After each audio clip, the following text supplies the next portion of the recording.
CI Health is brought to you by Aunt Martha's. Well, it's never an easy topic to talk about hospice care, let alone when it's time to call for help. Here with more insight, Transitions Hospice, Jessica Lyles, Regional Hospice and Palliative Coordinator, joins me. It's great to have you with us. Thank you. Yeah, absolutely. So this is obviously a very difficult topic to talk about, especially when it comes to a loved one or family member, things like that. Let's first just jump into what type of care that you guys offer.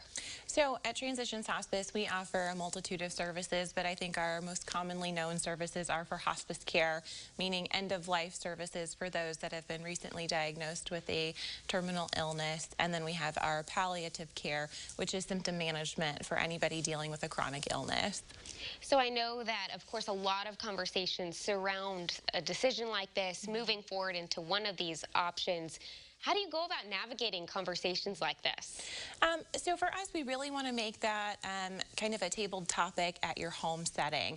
We want to be able to bring in the information and education at any stage of the process that you're in. So if this is just exploratory and you're looking at your options versus this is a critical conversation where we need to make a fast decision, we are always available to be able to help navigate with families in those difficult conversations. So honestly, it just looks like a conversation like we're having right now. You would meet with myself or someone else on the team that would be able to walk you through what options you have and which service really best suits the situation. I would see how it would kind of disarm it if it's an ongoing dialogue rather than an all at once. Maybe it puts people at ease if you just start the conversation sooner than later. Exactly. For us, it's a little bit easier when it's not scary. You know, hospice has a stigmatized reputation where we're all afraid to talk about what happens in the end, when really, if we can confront it and try to establish what that looks like, what each individual patient admires and what they want as far as their own wishes are concerned, we can kind of put a care plan that is specific to them and their needs. And I do love how you guys really kind of are shifting the mindset of, you guys are focusing on life and quality of life during that time instead of, you know, the negative aspect of it.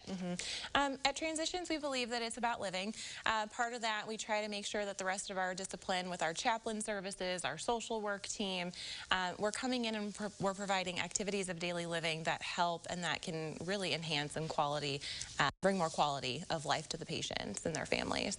And I imagine that not only is it difficult for maybe the person who's actually going through it, but even more so maybe for like the family and the caretakers. What advice and resources does Transitions give to those people?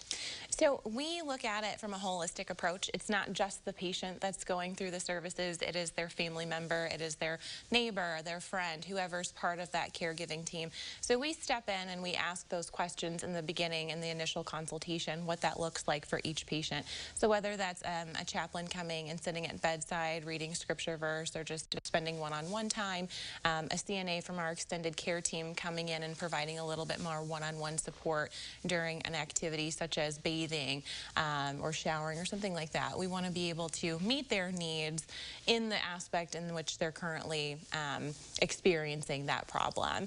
And it might not be a patient-serviced experience such as medications. It might be something that's just enhancing their quality of life, like sitting outside and having a cup of tea or something like that. So your care really helps the family members get to be family members rather than maybe caretakers.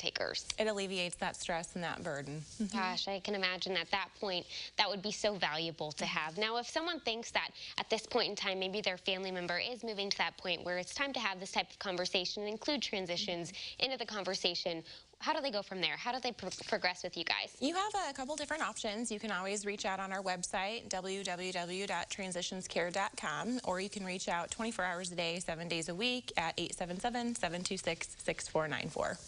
Wonderful. Well, we have that first look right there on your screen so you can connect. We'll also connect you on CILiving.tv, and we appreciate Aunt Martha's for sponsoring today's segment.